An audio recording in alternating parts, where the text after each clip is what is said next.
बिस्मिल्लाहिर्रहमानिर्रहीम। अस्सलाम वालेकुम टू ऑल ऑफ़ यू अजीज़ स्टूडेंट्स। मेरा नाम समीउर रहमान है। नेबोश IGC का अप्रूव्ड ट्यूटर हूँ और मैनेजिंग डायरेक्टर हूँ world institute of safety in health wish, जो कि नेबोश का एक्रेडिटेड सेंटर है या लर्निंग पार्टनर है, और हमारा नंबर है, लर्निंग पार्टनर नंबर है 1394। ये वीडियो रिगार्डिंग OBE एग्ज़ाम के बारे में कि आप लोग एग्ज़ाम को कैसे अटैम्प्ट करें और उस दिन जो आपका पेपर होगा 24 आवर का, उसको आप लोगों ने कैसे अच्छे तरीके से यूटिलाइज़ करना है। तो कुछ बेसिक चीज़ें जो हम स्टूडेंट्स को बताते हैं वो इस वीडियो में रिकॉर्ड कर रहा हूँ ताकि आप सबको उसका जो है ना वो फ़ायदा मिल जाए। देखिए, फ़र्स्ट ऑफ़ ऑल तो एज ए स्टूडेंट्स आपको नीबोश का ईमेल आ चुका होगा लर्निंग पार्टनर का और नीबोश का कि आपका जो है ना रजिस्ट्रेशन हो चुका है, और आपको एक पोर्टल है, वहाँ पे जाके आपने अपनी ID को जो है ना आपका जो लर्निंग स्टूडेंट नंबर है, लर्नर नंबर, और उसके साथ पासवर्ड है वो डालते हैं, तो आप लोगों को फिर न्यू पासवर्ड जो है ना अपना डालना होगा, और वो जो ओल्ड पासवर्ड है उसको आपने रिप्लेस करके न्यू पासवर्ड से उसको चेंज करना है।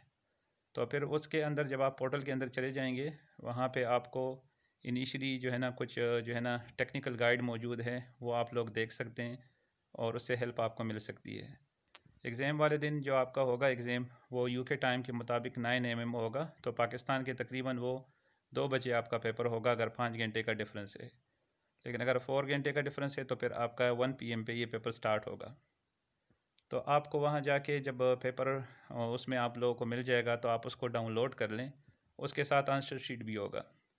बेहतर ये है कि आप लोग जो है ना पेपर को जब आप डाउनलोड करते हैं तो बेहतर ये है कि आप पहले उसको प्रिंट कर दें, किसी को भेज दें कि उसको वो प्रिंट कर दे, या अगर आपके साथ ख़ुद घर में प्रिंटर मौजूद है तो उसको प्रिंट करें। प्रिंटिंग का फ़ायदा ये होगा कि अगर आप कंप्यूटर से लर्निंग करते हैं और अपने पेपर पे कुछ लिखना चाहते हैं ना तैयारी के लिहाज से, तो वो आपके लिए मुश्किल होगा। लेकिन अगर आपको वो प्रिंट फॉर्म में, हार्ड फॉर्म में होगा, तो ईज़िली आप उस पेपर को देख सकेंगे और उसके साथ उसकी जो लर्निंग है और अंडरस्टैंडिंग है वो आपकी ज़्यादा हो जाएगी। तो कोशिश करें कि इनिशियली जैसे ही पेपर आपको मिल जाता है, वो आप लोग इनिशियली उसी वक्त आप उसको प्रिंट करके उसके बाद आप उसकी स्टडी शुरू कर दें। सबसे इम्पोर्टेंट चीज़ पेपर में क्या है कि सिनारियो है। ये सिनारियो बेस्ड एग्ज़ाम है और आप लोगों को सिनारियो को अंडरस्टैंड करके उसके जो फिर 10 क्वेश्चंस होंगे वो सॉल्व करने होंगे। ज़्यादातर जो स्टूडेंट्स हैं वो सिनारियो को प्रॉपर्ली अंडरस्टैंड नहीं करते हैं, क्वेश्चन को वो ज़्यादा फोकस करते हैं और सिनारियो को मोस्टली लेस इम्पोर्टेंस जो है ना वो देते हैं। तो बेसिकली जितना ज़्यादा आप लोग सिनारियो को अंडरस्टैंड करेंगे, उसके बाद जब आप क्वेश्चन को देखेंगे तो उसकी जो है ना आपको आसानी हो जाएगी। जब आप उसको क्वेश्चन को पढ़ेंगे तो सिनारियो के मुताबिक उसकी अंडरस्टैंडिंग और उसको सॉल्व करना आपके लिए आसान हो जाएगा। तो बेहतर ये है कि पहले सिनारियो को अंडरस्टैंड करें, और उसका आसान तरीका ये है कि सिनारियो को आप उर्दू में ट्रांसलेट कर दें। जब आप पूरे सिनारियो को उर्दू में ट्रांसलेट करके पढ़ेंगे ना, तो फिर उसकी जो अंडरस्टैंडिंग है वो आपको बहुत ज़्यादा ईजी हो जाएगी, और कंप्लीट सिनारियो को आपको जो है ना वो कन्वर्ट करके, और उसके बाद अगर आप उस क्वेश्चन को भी जो उस सिनारियो के मुताबिक होंगे वो भी अगर आप उर्दू में ट्रांसलेट कर दें, तो वो फिर ज़्यादा आसानी हो जाएगी आपको समझने में। तो फर्स्ट स्टेप तो यही है कि आप लोग सिनारियो को और क्वेश्चंस को उर्दू में ट्रांसलेट करें। उसके बाद नेक्स्ट स्टेप क्या है कि आप लोग जो क्वेश्चन हैं उसके ऊपर टॉपिक गिवन होगा, तो उसके लिहाज से आप लोग जो आपके साथ मटेरियल मौजूद है नोट से या बुक से, जैसे हम अपने स्टूडेंट को RRC की मटेरियल देते हैं, तो वो जो टॉपिक होगा, जो क्वेश्चन आप सॉल्व करना चाहते हैं, वो आप लोग जो है ना वो बुक में देख लें कि वो बुक के अंदर वो टॉपिक कैसा है, और उसके अंदर टेक्निकल कंटेंट जो है ना आप लोगों ने वहाँ से नोट करने हैं। इसलिए कि अगर आप बुक को इग्नोर करेंगे और ख़ुद अपने आप से सॉल्व करेंगे ना, तो हो सकता है आपके जो है ना वो मार्क्स के जो चांसेस है वो कम हो जाए। तो बेहतर अप्रोच यही है कि आप लोग क्या करें कि उसको बुक के साथ जो है ना क्वेश्चन को पढ़ें और उसके बाद उसको बुक में देखें, और बुक से जो आपको गाइडेंस मिलती है वो आपको जो है ना आप उसके साथ लेके और उससे टेक्निकल पॉइंट उठा के अपने साथ नोट करें कि ये इस क्वेश्चन के साथ फिर मैं सिनारियो के साथ रिलेट करके सॉल्व करूँगा। इसका दूसरा फ़ायदा ये है कि नीबोश मोस्टली आपसे रेफरेंस मांगता है कि आपने जो पेपर किया है, क्वेश्चन सॉल्व किए हैं, उसका रेफरेंस आप दे दें। रेफरेंस दो हैं, एक बुक से आप दे सकते हैं, दूसरा जो है ना आप लोग इंटरनेट से अगर आप लोग सर्च करते हैं उसका भी दे सकते हैं। तो बुक का अगर आप लोग देते हैं रेफरेंस, तो वो उसका ऑथर का नाम, जो बुक का है, या आरआरसी आप लोगों ने लिखा, आरआरसी मटेरियल आप यूज़ कर रहे हैं, उसका फिर उसके साथ जो है ना, जो उसका जो नंबर होगा, जैसे आप लोगों ने फ़र्ज़ करें पेज नंबर है वो नोट कर सकते हैं, या जो टॉपिक का जो है ना वो नंबर है वो दे सकते हैं। मसलन अगर आप लोग चैप्टर 1 का कर रहे हैं तो 1.11 इस तरीके से, या 3 का अगर कोई चैप्टर से कर रहे हैं तो 3 का हवाला दे सकते हैं। तो वो आपको लाजिम जो है ना हर एक क्वेश्चन के साथ फिर देना होता है। तो 2 किस्म के रेफ़रेंस आप दे सकते हैं, एक बुक का रेफ़रेंस दे सकते हैं और एक इंटरनेट से अगर आप उठाते हैं। लेकिन कोशिश करें कि बुक्स को और इंटरनेट से जो आप मटेरियल उठाते हैं उसको कॉपी पेस्ट ना करें। आल दो कि अगर कुछ कोटेशन आप जो है ना वहाँ से लॉ को कोट कर रहे हैं तो उसको सेमी कॉलम्स में फिर आप लोग बाउंड कर दें, ताकि वो सेमी कॉलम्स में अगर आप लोग इसको नोट कर देते हैं ना तो फिर वो, और उसके साथ ऑथर का नाम लिख के या वेबसाइट का लिंक डाल दें अगर आप नेट से देख रहे हैं, तो फिर आपकी वो जो है ना प्लेजरिज्म में नहीं आएगी। लेकिन अगर आप लोग इसी तरीके से जो है ना वो कॉपी पेस्ट कर रहे हैं बुक से, और या आप लोग जो है ना वो इंटरनेट से, तो फिर वो आप प्लेजरिज्म में आ सकते हैं। तो बेहतर अप्रोच यही है कि आप लोग क्या करें कि वहाँ से जो है ना वो देख लें, जो वहाँ पे लिंक है वो अपने साथ जो है ना एक पेज वर्ड का खोल लें और उसमें उसका क्वेश्चन के साथ जो है ना रेफरेंस डाल दें। दूसरी बात ये कि पेपर को आप लोगों को सॉल्व करना है तो उसके लिहाज से आपकी प्लानिंग होनी चाहिए। कैसे प्लानिंग हो?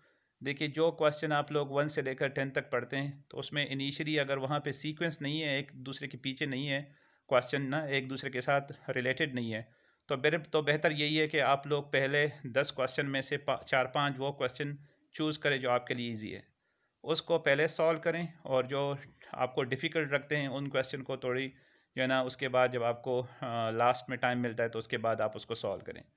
तो बेहतर अप्रोच यही है कि आप लोग अच्छे तरीके से क्वेश्चन को अंडरस्टैंड करें। अगर आपकी क्वेश्चन अंडरस्टैंडिंग अच्छी है तो आपका जो आंसर है वो भी वैल्यूएबल होगा। अच्छा, आप करना क्या है? देखें, जो टेक्निकल कंटेंट आपने जो है ना टॉपिक के वहाँ से नोट कर लिए हैं इंटरनेट से या बुक से नोट कर लिए ना, तो फिर अब उसको क्या करना है, अब उसको क्वेश्चन और सिनेरियो के साथ रिलेट करना है। वो कैसे करेंगे? ज़्यादातर स्टूडेंट डायरेक्ट आंसर दे देते हैं और उसकी डिस्कशन नहीं करते हैं। तो अच्छी बात ये है कि आप लोग पहले क्या करें कि एक पैराग्राफ जो आपका पहला वाला है वो क्वेश्चन और सिनेरियो का अंडरस्टैंडिंग का हो, और डिस्कशन का हो कि क्वेश्चन क्या है और सिनेरियो क्या है, और उसके साथ उसको रिलेट कर दें, और फिर उसके बाद जो क्वेश्चन की रिक्वायरमेंट है उसके मुताबिक आप फिर अपना आंसर जो है ना वो ड्राफ्ट कर लें। बेहतर अप्रोच क्या है आंसर ड्राफ्ट करने में? पैराग्राफ और फ्रेजेस, बुलेट्स भी आप लोग कभी कभी दे सकते हैं, लेकिन उससे फिर क्लैरिटी ऑफ जो है ना नॉलेज नहीं होती है। तो बेहतर अप्रोच यही है कि आप लोग पैराग्राफ और फ्रेजेस में अपना पेपर सॉल्व करें।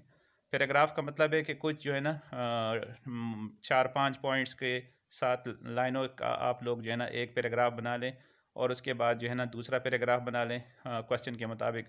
और इसी तरीके से आप लोग जो है ना फिर अगर फ्रेजेस देने हैं, फ्रेज मीन्स सिंपल अल्फाज में सेंटेंस की तरह आप लोग जब लिखते हैं तो उससे वो क्लैरिटी हो जाती है जो आप लोग बताना चाहते हैं। तो ये तो मैंने आपको थोड़ा सा टिप दिया कि आप लोग क्वेश्चन और पेपर को कैसे अटैम्प्ट करेंगे। अच्छा, उसके बाद जो है ना इम्पोर्टेंट ये है कि आपको टाइम यूटिलाइजेशन का पता हो। देखिए, अगर आपके पास 24 आवर है तो उसमें आपको रेस्ट भी करना होगा, पढ़ना भी है, फिर लिखना भी है, फिर टाइप भी करना है। आल दो कि आपको नीबोश ने ऑप्शन दिया है कि अगर आप लोग लिखते हो रिटन फॉर्म में और उसका पिक्चर जो है ना, या उसको आप लोग स्कैन करके भी सबमिट कर सकते हो। लेकिन मैं आपको सजेस्ट यही करूँगा, एडवाइस, कि आप लोग उसको कंप्यूटर पे सॉल्व करके उसको सबमिट करें। उसमें ये है कि अगर आपकी कोई मिस्टेक है, वर्डिंग की मिस्टेक है, तो वो उसमें से रिमूव हो सकती है, या कोई ग्रामेटिकल मिस्टेक है। आल दो कि निबॉश इसको इतना ज़्यादा जो है ना वो फोकस नहीं करता है, लेकिन फिर भी देखें, ये आप लोग जो पेपर कर रहे हो ये एचएससी मैनेजर का पेपर कर रहे हो, तो बेहतर यही है कि आप लोगों का जो पेपर है उसमें मिस्टेक जो है ना वो कम से कम हो। जितने कम मिस्टेक होंगे उतना ही आपकी जो चांसेस है वो ज़्यादा होंगे। अच्छा, यहाँ पे मैंने जो है ना मैनेजर की बात की, ये एक इम्पॉर्टेंट चीज़ है कि जब आप अपनी बोश का पेपर करते हो तो अपने जो पेपर अटेम्प्ट है वो एज ए स्टूडेंट नहीं करना है। वो आप लोगों ने एज ए एचएससी मैनेजर या हायर पोजीशन के तौर पे, कि आप उस वर्क प्लेस का जो सिनारियो गिवन है उसका आप लोग बिल्कुल मैनेजर के तौर पे आप उसको सॉल्व कर रहे हो। तो जितना अच्छे तरीके से आप लोग उसको थॉरोली पढ़ के और उसके बाद आप उसको अटेम्प्ट करोगे ना एज ए एचएससी मैनेजर या प्रोफेशनल बंदे के साथ तौर के पे, तो इतना ही आपके जो आंसर के जो चांसेस हैं, सक्सेस रेट है वो ज़्यादा होगा। तो फ़र्स्ट ऑफ़ ऑल आप लोग क्वेश्चन को अंडरस्टैंड करें। एक दफ़ा पढ़ने से अगर नहीं होता है तो दोबारा पढ़ें। उसके बाद उसका सिनेरियो के साथ रिलेशन देखें कि सिनेरियो के साथ उसका क्या रिलेशन है, और दोनों को कंबाइन करके फिर आप लोगों ने अपना जो आंसर है वो ड्राफ्ट करना है रिटन फॉर्म में। रिटन फॉर्म के बाद आप उसको जो है ना वो आप लोगों ने कंप्यूटर पे टाइप करना है। तो जो अब आपके सारे क्वेश्चन कंप्लीट हो जाएँ तो उसको टाइप कर दें। अच्छा, इसमें आपको टाइम जो है ना वो 24 आवर का है, लेकिन देखिए बेहतर अप्रोच यही है कि आप लोग बिफ़ोर 24 आवर अपने पेपर को सबमिट करने की कोशिश करें। उसकी वजह ये हो सकती है कि कभी आपका हो सकता है इंटरनेट लिंक काम नहीं करो, सर्वर हो सकता है बिज़ी हो, तो आखिरी हावर में अगर आप लोग करते हैं तो उससे बेहतर है कि आप लोग, अगर आपके पास आपके आंसर कंप्लीट है, तो जितना जो है ना आप लोगों के पास टाइम ज़्यादा होगा सबमिशन का, उतना ही आपके लिए फ़ायदा है। तो ये भी एक इम्पॉर्टेंट चीज़ है कि कुछ स्टूडेंट्स जो है ना वो बिल्कुल आखिरी मोमेंट के लिए वो पेपर छोड़ देते हैं, और उस बाज़ औक़ात उसका जो पेपर है वो सबमिट ही नहीं होता है। अच्छा, आप लोगों को अपना जो पेपर है वो आपको पता होगा कि वो 3000 वर्ड का है। मतलब टोटल पेपर आपका जो 10 क्वेश्चन है वो 3000 वर्ड के होने चाहिए। उसमें आपको 10% जो है ना वो बिलो और अबाव की लिमिट जो है ना वो अलाउ है। मसलन आप लोग 3300 पे भी जा सकते हैं, और आपका अगर 2700 है वो भी आपका एक्सेप्टेबल होगा। लेकिन अगर आप लोगों का 10% से ज़्यादा जो है ना आप लोगों ने लिखा है, जो लिमिट है उसको ज़्यादा क्रॉस किया है, और तो फिर हो सकता है निबोश आपका वो जो पेपर है वो मार्क ना करे। तो बेहतर ये है कि आप अपनी लिमिट के मुताबिक जो है ना अपना पेपर करें। अब इसको अगर हम डिस्ट्रीब्यूट करें तो उसी तरीके से अगर आपके 10 क्वेश्चन हैं और सपोज़ वो सब 10-10 मार्क के हैं, तो उसका आपका एक क्वेश्चन का जो वर्डिंग है वो तकरीबन 300, या अगर 10% हम इजाफ़ी कर दें तो वो 330 जो है ना वो आप लोगों का आएगा। तो ये आप लोगों को जो है ना उसके मुताबिक अपना पेपर, उसका पता कैसे चलता है कि कितनी वर्डिंग हो गई है, या तो आप काउंट करें, या उसके लिए आपके पास अगर आप एमएस वर्ड में लिखते हैं तो नीचे वो काउंटर जो है ना वो आप लोगों को बताता जाता है कि आपका ये जो पैराग्राफ है या आपका जो आंसर है ये कितने वर्ड्स का हो गया है। तो उस काउंटर के मुताबिक जो है ना फिर आप अपना जो पेपर है वो सबमिट कर दें। अच्छा, यहाँ पे एक इम्पॉर्टेंट बात ये आती है कि हम रेफरेंस कहाँ दे दें। रेफरेंस आप लोग क्वेश्चन के साथ भी आंसर, जो आपका पहला क्वेश्चन है फ़र्ज़ करें, उसके साथ जो उसके रेफरेंसेस हैं वो आप उसके जो है ना आंसर के जो है ना आखिर में दे सकते हैं। और या इस तरह कर सकते हैं कि बिल्कुल जो एक शीट आप लोगों का रेफरेंस का है, एक पेज आखिर में, वो आप लोगों का जो ब्लॉक होगा उसमें आप क्वेश्चन वन और उसके साथ जो आपके रेफरेंस है, बुक का रेफरेंस है या इंटरनेट का रेफरेंस है, वो आप लोग डाल सकते हैं। तो उससे ये होगा कि आपका जो आंसर है वो वैलिड हो जाएगा। वजह उसकी यही होगी कि आपका अगर रेफरेंस नहीं होगा तो ये पता नहीं चलेगा कि आपने ये मटेरियल कहाँ से लिखा है। तो जनरल अप्रोच, जो जेनेरिक अप्रोच है, वो मोस्टली एक्सेप्टेबल नहीं है अपने बोश में। आप लोगों को बाकायदा जो है ना वो बुक को देख के और उसके बाद जो है ना उसका रेफरेंस जो है ना करके आप लोगों ने अपना आंसर जो है ना वो देना है। अच्छा, कुछ चीज़ें निबोश की तरफ से अलाउ नहीं है। अलाउ कैसे नहीं है? मिसाल के तौर पे वो प्लेजरिज्म में आएगी। अगर आप 2 स्टूडेंट्स हो और दोनों कंबाइन मिल के पेपर सॉल्व करते हैं और आपके पेपर में सिमिलरिटी है, तो वो जो है ना आप लोगों का पेपर जो है ना वो प्लेजरिज्म में आएगा। या आपकी जगह कोई और इस पेपर को सॉल्व करता है, तो वो भी जो है ना वो प्लेजरिज्म में आएगा। या आप किसी बंदे का जो वर्क है उसको कॉपी पेस्ट करते हैं और उसका जो है ना आप रेफरेंस नहीं देते हैं, कोट नहीं करते हैं, किसी और आथर का जो काम है वो अपने नाम से जो है ना वो करते हैं, तो वो भी आप लोगों का जो है ना वो किस में आएगा, वो भी आप लोगों का प्लेजरिज्म में आएगा। तो बेहतर अप्रोच यही है कि आप अपना जो है ना अपना तौरली अपना पेपर खुद करें। वजह यह है कि अगर आप लोगों का पेपर फेल भी हो जाए तो ये इतना मसला नहीं है, लेकिन अगर आप लोगों का पेपर प्लेजरिज्म में आ गया तो ये फिर ज़्यादा मसला होगा। तो बेहतर बात यही है कि आप लोग अपना पेपर ख़ुद ही सॉल्व करें और ख़ुद ही उसको जो है ना वो अटेम्प्ट करें पूरे पेपर को। और इस वजह से कि देखिए आपका इंटरव्यू भी होगा। अब जो इंटरव्यू होगा को आप लोगों का, तो वो भी आपके पेपर के लिहाज से ही क्वेश्चन का होगा। तो अगर आपने पेपर अपना ख़ुद नहीं किया है तो ज़ाहिर बात है फिर आप उस इंटरव्यू में भी आसानी से पास नहीं हो सकते, आपको बहुत मुश्किलात आएगी। तो मेरा आपको यही सजेशन है कि पेपर ख़ुद करें और ख़ुद ही उसको अटेम्प्ट करें, ख़ुद ही सॉल्व करें और प्रॉपर अंडरस्टैंडिंग के साथ जो है ना उसको देख लें। ये तो कुछ बातें थी जो मैंने आपके साथ शेयर की है। इंटरव्यू के लिहाज से एक दो बातें कि इंटरव्यू आप लोगों का कोर्स जो है ना आखिर में होगा, उसमें हम आपको इन्फॉर्म कर देंगे कि आपका किस दिन कितने बजे तक आपका इंटरव्यू है। उसमें आप लोगों को आईडी कार्ड आपको दिखाना होगा अपना, या पासपोर्ट दिखाना होगा प्रूफ के तौर पे। और दूसरा ये कि आपका जो रूम है वो बिल्कुल क्लियर होना चाहिए, वहाँ पे कोई चीज़ नहीं होनी चाहिए, कोई हेल्प के तौर पे या कोई बंदा नहीं होना चाहिए, और आपके साथ जो है ना वो इंटरनेट हो और वीडियो बेस आपका इंटरव्यू होगा, और ये आपके पेपर का हिस्सा है। ठीक है, तो इंटरव्यू भी हम आपको फिर नोटिफाई कर देते हैं, और उसके मुताबिक आप अपना कोर्स प्रोवाइडर आपको नोटिफाई कर देता है, और उसके मुताबिक आपको प्लान करना होगा। जो आपका पेपर है उसकी अंडरस्टैंडिंग आपको हो कि आपने जो आंसर दिए हैं वो आपको थोड़े बहुत उसकी अंडरस्टैंडिंग हो कि आपने कैसे दिए हैं। तो ये कुछ बातें थी जो मैंने आपसे शेयर की है। ज़्यादातर स्टूडेंट्स का यही अच्छा, इंटरव्यू जो है ना वो इंग्लिश में होगा। ये भी एक क्वेश्चन कॉमनली होते हैं कि हाँ, आपका जो वो है वो इंटरव्यू वो इंग्लिश में है, तो ज़्यादातर आपके जो लर्निंग पार्टनर है वो आपसे आपका इंटरव्यू जो है ना वो इंग्लिश में करेंगे। तो उसके लिहाज से आपसे इंग्लिश में ही वो क्वेश्चन होंगे और आपको इंग्लिश में ही आंसर देना होगा। ये भी एक कॉमन क्वेश्चन स्टूडेंट्स कर रहे होते हैं मुझसे, तो उस लिहाज से मैंने आपको ये बात बता दी है।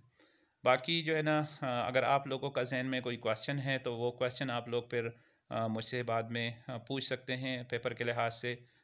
वो क्वेश्चन मैं ट्राई करूँगा कि आपको उसका जो आंसर है वो मैं दे दूँ, तो इंडिविजुअली फिर आप मुझसे कांटेक्ट कर सकते हैं और उस क्वेश्चन का जो आप लोगों को आंसर चाहिए। तो आखिर में मैं फिर आप लोगों को रिवाइज़ कर देता हूँ कि क्वेश्चन को तारोली पढ़ें, अगर एक दफ़ा पढ़ने से अंडरस्टैंडिंग नहीं होती है दोबारा पढ़ें, और सिनारियो को उसके साथ देखें कि सिनारियो का उसके साथ रिलेशन क्या है। उसके बाद उस टॉपिक को बुक में देखें, बुक से उसके टेक्निकल कंटेंट उठाएं। टेक्निकल कंटेंट जो है ना वो आप लोग फिर क्वेश्चन को आंसर के साथ जो है ना आंसर के साथ और सिनारियो के साथ लिखना है। अच्छा, एक कॉमन बात वो ये भी है कि कितने पॉइंट्स हम लिखें। देखिए, बहुत ज़्यादा पॉइंट्स की ज़रूरत नहीं है कि आप लोग जो है ना 25-30 पॉइंट्स, अगर 10 मार्क्स है तो कम से कम आपके 10-12 जो है ना आपके जो टेक्निकल पॉइंट है और उसके हायरार्की उसके अंदर होनी चाहिए। मतलब जो मोस्ट वेरिएबल पॉइंट है वो आपका पहले एक्सप्लेनेशन के साथ हो, फिर उसके बाद दूसरा हो, फिर तीसरा हो। तो प्रॉपरली उसको आप लोगों ने अप्लाई करना है पेपर को। ऐसे पेपर नहीं करना है कि जो है ना अपने आप से आप लोगों ने एक्सपीरियंस के मुताबिक पेपर किया है, बल्कि वो आप लोगों को पूरा सिनारियो को पढ़ के, क्वेश्चन को पढ़ के, उसके मुताबिक उसको एप्लीकेबल करना है। जितना ज़्यादा आपका पेपर एप्लीकेबल होगा, एप्लीकेशन आपकी पेपर की जितनी ज़्यादा होगी, और आपने अच्छे तरीके से उसको एक्सप्लेन किया होगा। एक्सप्लेनेशन ये है कि आपने उसको प्रॉपरली एलोबरेट किया है वे टेक्निकल कंटेंट और सिनारियो के साथ, तो उतना ही आप लोगों को जो है ना उसका फ़ायदा मिलेगा। तो ये कुछ सर्टन पॉइंट्स थे जो आपके पेपर के लिहाज से हैं। और पेपर जो है ना आपका इंशाल्लाह जो इस दिन पेपर है वो 24 आवर टाइम में आपको पेपर मिल जाएगा। अगर आपको पेपर रिसीव नहीं होता है तो फिर आप हमें कांटेक्ट करें, हम बोर्ड के साथ कांटेक्ट करके वहाँ से आपको जो है ना वो बता देंगे कि आप लोगों का अगर पेपर रिसीव नहीं हुआ है, कोई इशू आ रहा है। ठीक है, तो ये वीडियो थी, इस लिहाज से मैंने आपको रिकॉर्ड किए कि आप लोग अपना पेपर थारोली करें और कोशिश करें। निबॉश क्या करता है, अच्छा, ये जो पेपर आप सबमिट करते हैं ये निबॉश को जाता है, वहाँ उसका जो इन्विजिलेटर है, एग्जामिनर है, वो आपके पेपर को मार्क करता है इंडिविजुअली।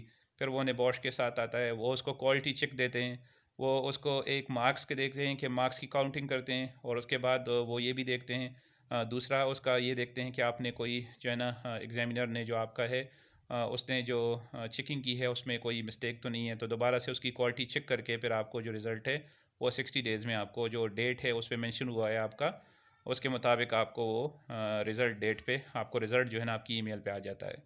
ठीक है, तो ये सर्टन पॉइंट थे पेपर के लिहाज से। कुछ स्टूडेंट की जो क्वेरीज थी, आई होप सो वो इससे जो है ना वो क्लियर हो गई होगी। दूसरा, अब आपको जो 6 अगस्त का पेपर हुआ था उसका मैंने आप लोगों को भेज दिया है, उसका जो नी बोर्ड की तरफ से गाइडलाइन आ गई है, तमाम क्वेश्चन को जो उसका सलूशन है उसकी डिस्कशन है, तो वो आप लोग ज़रूर जो है ना एक दफ़ा पढ़ें, उससे आपको काफ़ी सारा हेल्प ये भी मिल जाएगा कि नेबोश क्या रिक्वायरमेंट है, जैसे मैंने आपके साथ डिस्कस किया है उसके मुताबिक आप लोगों को जो है ना उस पेपर से भी आइडिया मिल जाएगा जो सॉल्व पेपर है, कि नेबोश ने वो पेपर कैसे चेक किया है या वो आंसर में क्या चाहते थे। तो वही जो है ना इम्पोर्टेंट है कि आप लोगों का एप्लीकेशन कितना है, सिनारियो की अंडरस्टैंडिंग कितनी है, टॉपिक पे आप लोगों का अंडरस्टैंडिंग कितना है। ठीक हो गया, और उसके मुताबिक आप लोगों ने उसको कितना कनेक्ट किया है, कितना तौरली उसको सॉल्व किया है, और वर्डिंग का कितना ख्याल रखा है, सिनारियो का कितना ख्याल रखा है। तो ये तमाम बातें आप लोगों ने उसमें जो है ना लाजिम देखनी है, और उसके मुताबिक अपना पेपर जो है ना वो सॉल्व करना है। तो आखिर में good luck to all of you, ढेरों दुआएं हैं आप सब के लिए कि आप अल्लाह ताला आपको नीबॉश के एग्ज़ाम में जो है ना वो कामयाब करें, और आपका जो फ्यूचर है वो बहुत ज़्यादा अच्छा हो। तो बहुत ज़्यादा नेक तमन्नाएं हैं और दुआएं आप सब के लिए। अल्लाह हाफिज़।